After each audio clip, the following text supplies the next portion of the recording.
Essentially, a burn is a heat source applied to the skin which causes some damage. When we talk about burns, we usually talk about how deep they are. So a first-degree burn is like a bad sunburn where the skin is red.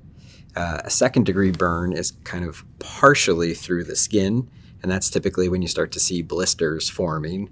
A third-degree burn is all the way through the skin, and that typically tends to look like white, dried leather. And then a fourth-degree burn is actually down through the bone and in through muscle and into the bone. There's multiple other types of burns. Typically, we think of heat sources, but friction can be a type of burn. We will actually see these occasionally with kids who get involved with a treadmill and their hand kind of gets stuck on the roller of it. There are also chemical burns, and frostbite is another different type of burn that we typically see here. Certainly not in kids, but older adults that may have been out hunting and forgot to bring a pair of gloves with them.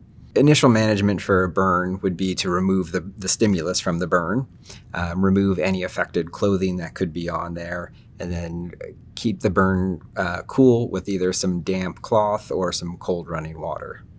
I think patients should be come in and be seen and evaluated for any burn that's maybe bigger than a couple of centimeters. There are multiple different things that we can do to kind of help treat the burn. There are multiple different ways that we can put dressings on there. There are some dressings that we have that are silver-based, and silver is really good at having antibacterial properties.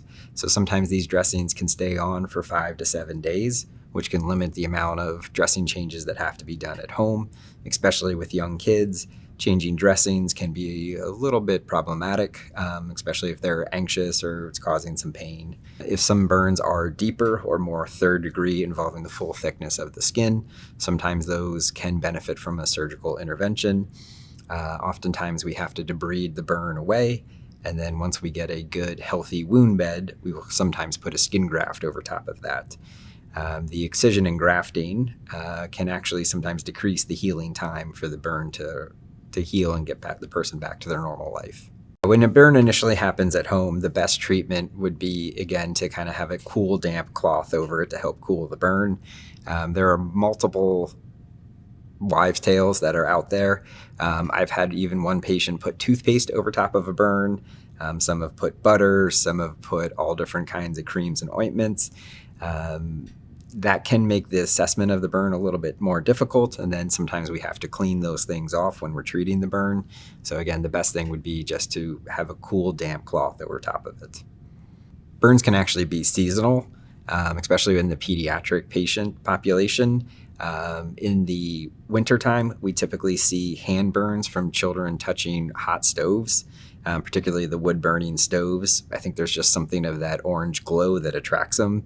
So pretty frequently we'll see them put their hands up there and they'll sustain a burn of the palm and fingers.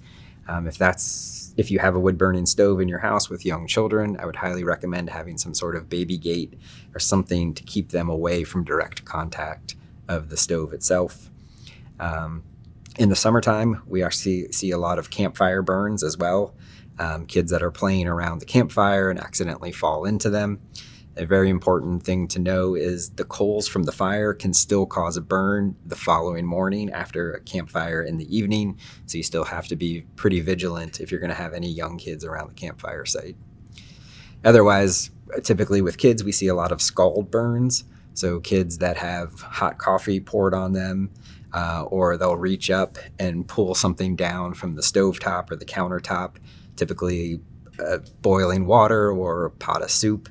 So again, if you have young kids in the house, it's very important to make sure those handles are turned in so they're not hanging over the countertop where they could be pulled down on. Burns are a very common injury that we see. Typically, if the burn is anything more than a couple of centimeters, we'd recommend coming in and to be seen and be evaluated. Certainly, if anything's larger, you may want to come to the emergency department so that it can be adequately cleaned and dressed and make sure that pain can be well controlled.